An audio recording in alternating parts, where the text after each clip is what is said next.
Hello નમસ્કાર વિદ્યાર્થી મિત્રો, ગુજરાત એજ્યુકેશન યુટ્યુબ ચેનલ પર આપ સર્વનું હાર્દિક સ્વાગત છે। તો મિત્રો, આજના વિડીયોની અંદર આપણે ચર્ચા કરવાના છે ધોરણ 9 વિષય છે સામાજિક વિજ્ઞાન। દ્વિતીય પરીક્ષા માટે ખૂબ જ ઉપયોગી એવું વિકાસ પરીક્ષાલક્ષી અસાઇનમેન્ટનું સંપૂર્ણ સોલ્યુશન આપણે જોઈ રહ્યા છીએ। તો આજના વિડીયોની અંદર આપણે વિભાગ સીની અંદર પ્રકરણ 11નું સંપૂર્ણ સોલ્યુશન મેળવવાના છે, તો આ વિડીયોને અંત સુધી જોવાનું ભૂલતા નહીં। બીજું કે ધોરણ 9 વિષય સામાજિક વિજ્ઞાન અસાઇનમેન્ટની સંપૂર્ણ સોલ્યુશનવાળી પીડીએફ જો તમે મેળવવા માંગતા હો તો એ પીડીએફ તમે કેવી રીતે મેળવી શકશો તેની સંપૂર્ણ પ્રોસેસ તમને ડિસ્ક્રિપ્શન બોક્સની અંદર આપી દેવામાં આવશે, તો એ મુજબ તમે પીડીએફ ડાઉનલોડ પણ કરી શકો છો। ચેનલ ઉપર જો પ્રથમ વખત આવેલા હો તો ચેનલને સબસ્ક્રાઇબ કરજો અને આ વિડીયોની લિંકને તમારા અન્ય મિત્રો સુધી શેર કરવાનું ભૂલતા નહીં। તો શરૂઆત કરીએ ધોરણ 9 વિષય સામાજિક વિજ્ઞાન દ્વિતીય સત્ર વિકાસ પરીક્ષાલક્ષી અસાઇનમેન્ટ 2024 વિભાગ સી અને પ્રકરણ છે 11। પ્રશ્ન પહેલો કે સર્વોચ્ચ અદાલતની મૂળભૂત ક્ષેત્રાધિકાર હેઠળની સત્તાઓ વિશે જણાવો। તો તે સંઘ સરકાર કે સંઘના એક કે તેથી વધુ રાજ્યો વચ્ચેના ઝઘડા કે મતભેદોનો નિકાલ લાવે છે। એક તરફ સંઘ સરકાર તથા એકથી વધારે રાજ્યો અને બીજી તરફ સંઘના એકથી વધુ રાજ્યો હોય તો સર્વોચ્ચ અદાલત તેમની વચ્ચેના મતભેદોનો નિકાલ કરે છે। તે સંઘના બે કે તેથી વધુ રાજ્યો વચ્ચેના મતભેદોનો નિકાલ લાવે છે। તે સંઘ સરકારની કોઈપણ કાયદાકીય કે બંધારણીય કાયદેસરતાને લગતા તમામ પ્રશ્નો અંગેના ચુકાદા પણ આપે છે। તે નાગરિકોના મૂળભૂત હકોનું રક્ષણ અને જતન કરે છે। મૂળભૂત હકોના ભંગ બદલ તે હાજર હુકમ, મનાઈ હુકમ, અધિકાર ભંગ હુકમ, પ્રતિબંધ હુકમ, કર્તવ્ય હુકમ વગેરે હુકમો કાઢવાની સત્તા પણ ધરાવે છે।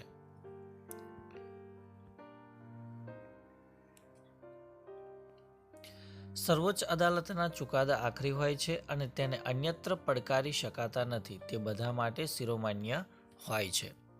ત્યારબાદ પ્રશ્ન નંબર 2 જેની અંદર આપણે વડી અદાલતનું અપીલી ક્ષેત્રાધિકાર એના વિશે ટૂંક નોંધ લખવાની છે। તો ઉત્તર જોઈએ તો રાજ્યની વડી અદાલતના હકુમતમાં રહેલી અને તેના અંકુશ નીચે કામ કરતી અદાલતોના ચુકાદાઓ વિરુદ્ધની અપીલો સાંભળવાના વડી અદાલતના અધિકારને અપીલી ક્ષેત્રાધિકાર કહે છે।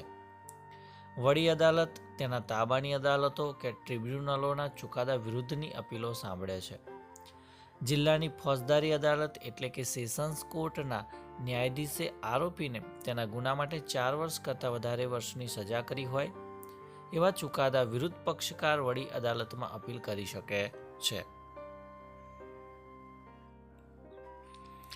ત્યારબાદ ફોજદારી અદાલતે એટલે કે સેશન્સ કોર્ટે કોઈ આરોપીને તેની નીચેની ફોજદારી અદાલતના ચુકાદા વિરુદ્ધ હત્યાના આરોપસર મૃત્યુદંડની સજા ફરમાવી હોય તેવા કેસમાં વડી અદાલતમાં અપીલ કરી શકાય છે।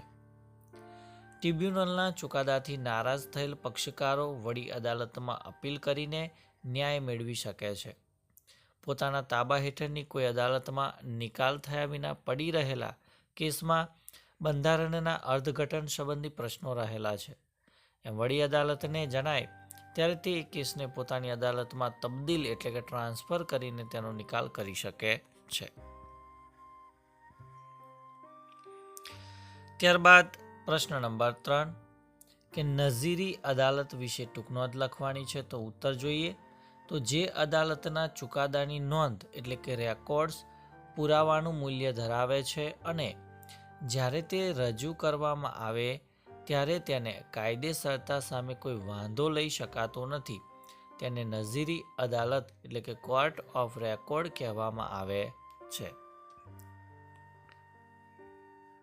સર્વોચ્ચ અદાલત નઝીરી અદાલત તરીકે નીચે મુજબ અધિકારો ધરાવે છે।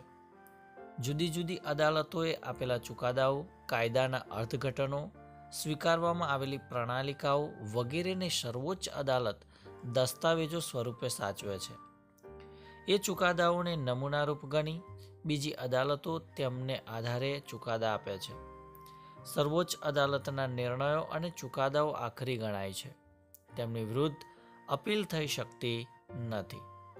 સર્વોચ્ચ અદાલતના નિર્ણયો અને ચુકાદા દેશના તમામ નાગરિકોને અને દેશની બધી અદાલતોને માટે બંધન કરતા હોય છે. સર્વોચ્ચ અદાલત દેશની તમામ અદાલતોની કાર્યવાહી માટે નિયમો ઘડે છે. એ નિયમોનું પાલન કરવાનું બધી અદાલતો માટે અનિવાર્ય છે. તેના નિર્ણયો અને ચુકાદાઓનો ભંગ કરનારને તે સર્વોચ્ચ અદાલતના તિરસ્કાર માટે શિક્ષા કરી શકે છે.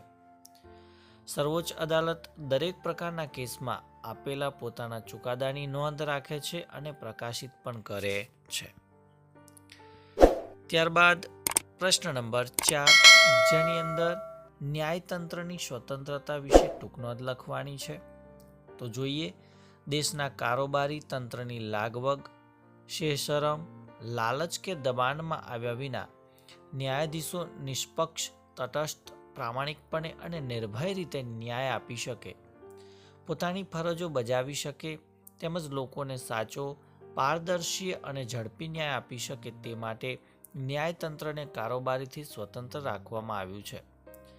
ભારતના બંધારણમાં ન્યાયતંત્રની સ્વતંત્રતા માટે કેટલીક જોગવાઈઓ પણ કરવામાં આવેલી છે.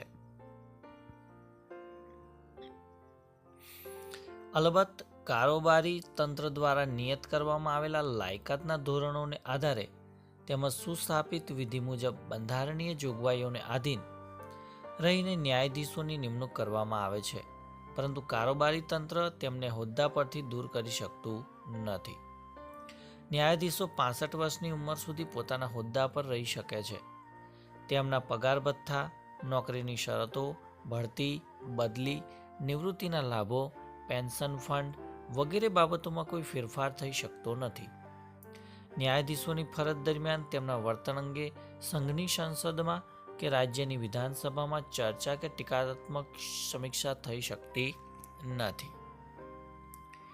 ત્યારબાદ પ્રશ્ન નંબર 5, જેની અંદર છે કે તાબાની અદાલતો વિશે ટૂંક નોંધ લખો. તો રાજ્યની વડી અદાલત એટલે કે હાઈકોર્ટની હકુમતમાં રહેલી અને તેના અંકુશ નીચે કામ કરતી અદાલતો તાબાની અદાલતો અથવા નીચલી અદાલતો કહેવાય છે. તાબાની અદાલતોમાં રાજ્યની તમામ જિલ્લા અદાલતો અને તાલુકા અદાલતોનો સમાવેશ કરવામાં આવે છે. રાજ્યની બધી તાબાની અદાલતો વડી અદાલતના નિરીક્ષણ હેઠળ કામ કરે છે. દરેક જિલ્લામાં દીવાની અને ફોજદારી અદાલતો પણ હોય છે. જિલ્લા અદાલતમાં દીવાની દાવા ચલાવનાર ન્યાયાધીશને જિલ્લા ન્યાયાધીશ અને ફોજદારી મુકદ્દમા ચલાવનાર ન્યાયાધીશને સેશન્સ ન્યાયાધીશ કહેવામાં આવે છે. જિલ્લા અદાલતો તેના તાબા હેઠળની અદાલતોના ચુકાદાઓ સામેની અરજીઓની સુનાવણી પણ કરે છે.